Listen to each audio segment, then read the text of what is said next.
کیا یہ ممکن ہے کہ ہم ایک سے زیادہ کائناتوں میں موجود ہوں؟ کیا ہو اگر آپ جیسے 2 اور موجود ہو، یا 4 یا شاید 7 جو کسی اور کائنات میں بالکل مختلف زندگی گزار رہے ہوں؟ پیرلل یونیورس ایک نظریہ جو حقیقت اور فکشن کے درمیان ایک دھندلی لکیر ہے۔ کیا ہم ان کائناتوں کے بارے میں جان سکتے ہیں؟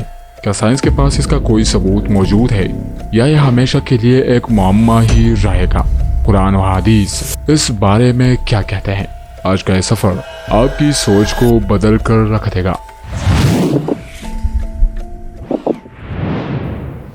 ملٹی ورس یا پیرلل یونیورس کے اس کانسیپٹ کو سمجھنا انتہائی مشکل ہے، کیونکہ ہمارا دماغ صرف انہی چیزوں کو آسانی سے سمجھتا ہے جنہیں ہم اپنے آس پاس دیکھ کر آبزرو کر کے بڑے ہوئے ہیں۔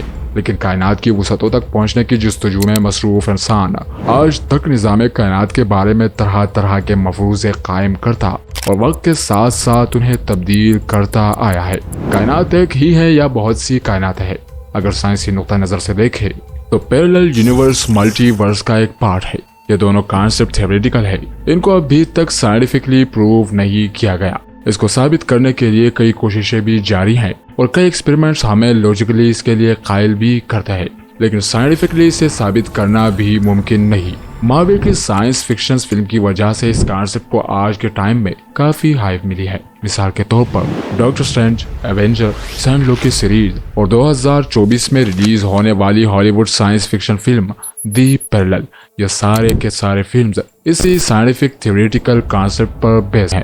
اس طرح کی فلموں میں آپ کو دکھایا جاتا ہے کہ ایک انسان اس دنیا میں موجود دروازے سے جا کر پیرلل یونیورس میں داخل ہو جاتا ہے اور وہاں وہ اپنے اور اپنے رشتہ داروں کے ہم شکل یا دوسرے روپوں کو دیکھتا ہے، لیکن اصل دنیا کے اندر اب تک کوئی ایسی ٹیکنالوجی موجود نہیں کہ ایسا دروازہ یا پورٹل بنا سکے جو کہ ان پیرلل یونیورس یا ملٹی ورس کو آپس میں جوڑتا ہو۔ مجھے ہرگز نہیں لگتا کہ سائنس کبھی بھی اتنے زیادہ ترقی کر پائے گی کہ وہ یونیورس کے اتنے زیادہ دور جگہوں میں جا سکے۔ اگر اسلامی نقطہ نظر سے دیکھیں تو اس حوالے سے قرآن کریم میں واضح اشارے موجود ہے، جس سے معلوم ہوتا ہے کہ دنیا صرف یہی نہیں جس میں ہم رہتے ہیں، بلکہ اور بھی دنیایں موجود ہے۔ صحیح بخاری اور دیگر کتب احادیث و سیرت میں مستند حوالوں کے ساتھ ایک واقعہ مذکور ہے کہ مفسر قرآن حضرت ابن عباس رضی اللہ تعالیٰ عنہ کے پاس ایک شخص آیا اور اس نے سورہ طلاق کی آیات نمبر 12 کے بارے میں پوچھا، جس میں ارشاد ہے کہ اللہ وہ ہے جس نے 7 آسمان بنائے اور 7 زمین جیسی زمینیں بھی تخلیق کیے۔ تو اس پر حضرت ابن عباس خاموش رہے۔ اس شخص نے دوبارہ پوچھا۔ اس پر حضرت ابن عباس نے کہا کہ اگر میں اس کی تفسیر بتا دوں تو مجھے ڈر ہے کہ تم کفر کے راستے پر چل پڑو گے۔ اس شخص نے اپنے ایمان پر قائم رہنے کی یقین دہانی کرائی تو اس پر ابن عباس رضی اللہ تعالیٰ عنہ جواب دیتے ہیں کہ 7 زمینوں سے مراد ہماری ہی زمین جیسی 7 زمینیں اور بھی موجود ہے۔ ان 7 میں سے ہر ایک زمین میں ایک آدم ہے، تمہارے آدم کی طرح ایک نوح ہے، تمہارے نوح کی طرح ایک ابراہیم ہے، تمہارے ابراہیم کی طرح اور ایک عیسیٰ ہے، تمہارے عیسیٰ کی طرح۔ روایت کے مطابق سوال پوچھنے والا شخص ایمان پر قائم رہا اور اس کے بعد اس نے 68 سال مزید زندگی بھی گزاری۔ یہ حدیث تفسیر ابن کثیر، طبری، الرازی، السیوطی کی در المنصور اور کئی دوسری احادیث و تفاسیر کی کتابوں میں بھی ملتی ہے، جسے کچھ اسکالر ضعیف قرار دیتے ہیں تو دوسری طرف بہت سے اسکالرز اس حدیث کو صحیح بھی قرار دیتے ہیں۔ امام عبدالحی لکھنوی نے بھی اس حدیث کو اتھینٹک قرار دیا ہے۔ اس حدیث کا اصل مطلب کیا ہے؟ اس حدیث کو ڈیپلی سمجھنے کے لیے ہمیں عربک لینگویج کے نیچر کو جاننا ہوگا، جو کہ 1400 سال پہلے یوز کیا جاتا تھا، یعنی اولڈ عربکس کی کنٹیکٹس کو۔ ہم سب کو یہ پتا ہے کہ ہمارے نبی حضرت محمد صلی اللہ علیہ وسلم کائنات کے سارے کریشن میں سب سے یونیک ہے۔ قرآن بیان کرتی ہے کہ قیامت کے دن انہیں مقام المحمود ملے گا، جو اللہ کی بنائی ہوئی the one and only unique being کو ہی مل سکتی ہیں۔ حضرت آدم علیہ السلام اور دنیا کے سارے انسان یونیک اور سب سے گریٹ کریشن ہے۔ ہماری ایگزسٹنس اس دنیا میں یونیک ہے۔ دوسری دنیا میں جو مخلوق ایگزسٹ کرتی ہوگی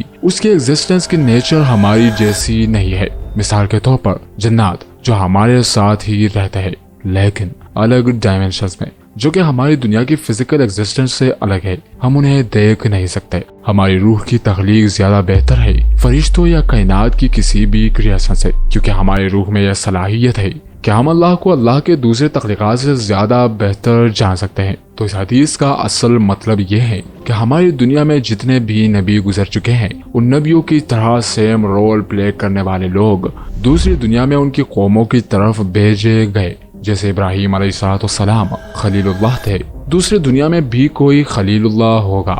لیکن یہ حدیث ہمیں ایسی پیرلل یونیورس کی کانسیپٹ بالکل بھی بیان نہیں کر رہی کہ اس دنیا میں جتنے بھی نبی گزر چکے ہیں ان کے ہی جیسے ہم شکل دوسری دنیاؤں میں بھی ہے، جیسے کہ ماڈرن سائنٹیفک ہائپوتھیٹیکل تھیوریز اور سائنٹیفک فکشن اور فلمز میں ڈسکرائب کیا جاتا ہے۔ ایسا کچھ بھی یہ حدیث بیان نہیں کر رہی۔ یہی وجہ ہے کہ ہمیں قرآن کی آیتوں اور حدیث کی تفسیر کرنے میں کافی زیادہ کیئرفل رہنا پڑتا ہے، ورنہ یہ بہت بڑی مشکل ہے اور الجھنیں بھی پیدا کر سکتی ہے۔ اسی وجہ سے لینگویج کے نیچر اور انٹرپریٹیشن کے اصولوں کو جانے بنا اپنی ججمنٹ پیش کرنا بہت ہی بڑا گناہ ہے۔ مگر یہ حدیث اس بات کی تصدیق کر دیتی ہے کہ یہاں پر 7 زمین و آسمان اور ہر آسمان میں کئی پلینٹس اور ان میں سے کئی پلینٹس میں زندگیاں موجود ہے۔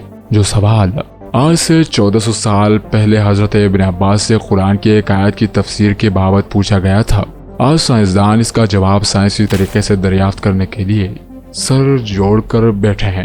یہ ساری فیکٹس اسی طرف اشارہ کرتی ہیں کہ رسول اللہ صلی اللہ علیہ وسلم اللہ کی طرف سے بھیجے ہوئے ایک سچے نبی ہے۔ کائنات کو بنانے والا ایک اللہ ہے، ساری بادشاہی اسی کی ہے۔ اسی نے 7 آسمان بنائے، ایک آسمان سے دوسرے آسمان تک کی بیچ کی دوری 500 سال کی ہے، اور ان 7 آسمانوں سے اوپر اللہ ہے، اور آدم کی کسی بھی اولاد کا کوئی بھی عمل اس سے چھپا ہوا نہیں۔ ٹھیک اسی طرح سے ہر آسمان کے نیچے زمین ہے، اور اس کی بھی دوری دوسری زمین تک 500 سال تک کی ہے۔ ایک آسمان دوسرے آسمان کے کمپیریزن میں ایسا ہے جیسے کہ مانو کوئی انگوٹھی ریگستان میں پھینک دی گئی ہو۔ معزز ناظرین، ہمیں اس چینل کو آگے بڑھانے میں آپ کی تعاون کی ضرورت ہے۔ اگر آپ کو ہماری ویڈیو پسند آئی تو اس ویڈیو کو شیئر کریں اور ہمارے اور اپنے چینل داستان قرآن کو ضرور سبسکرائب کریں تاکہ ہم اور آپ مل کر اپنے دین اسلام کا پیغام ساری دنیا تک پہنچا سکے۔ اللہ تعالیٰ سے دعا ہے کہ ہمیں اپنی فرمانبرداری اور شکر گزاری کی زندگی گزارنے کی توفیق عطا فرمائے۔